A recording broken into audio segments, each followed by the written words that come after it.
இயேசு சிலுவையில் மரித்த பிறகு அந்த 3 நாட்கள் எங்கே இருந்தார் என்று தெரியுமா? இது வெறும் மரணமல்ல, ஒரு மகா யுத்தம். அறிவியல் பூமியின் மையத்தை வெப்பம் எனலாம், ஆனால் வேதாகமம் அதை பூமியின் இருதயம் என்று அதிகாரத்தோடு சொல்கிறது.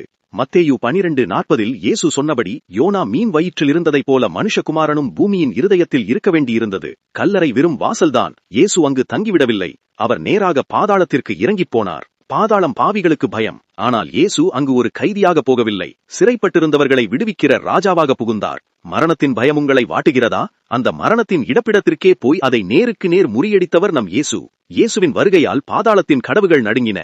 இருளின் அதிகாரத்தை அவர் தன் பாதத்தின் கீழ் கொண்டு வந்தார். மரணத்தையும் பாதாளத்தையும் ஆளுகிற சாவியை இயேசு தன் கையில் எடுத்து, இனி பயப்படாதே, நானே அதிகாரி என்று பறைசாற்றினார். பாதாளத்தின் கட்டுகள் உடைந்தன. இயேசு உயிரோடு எழுந்தபோது மரணத்தின் அதிகாரம் சுக்கு நூறானது.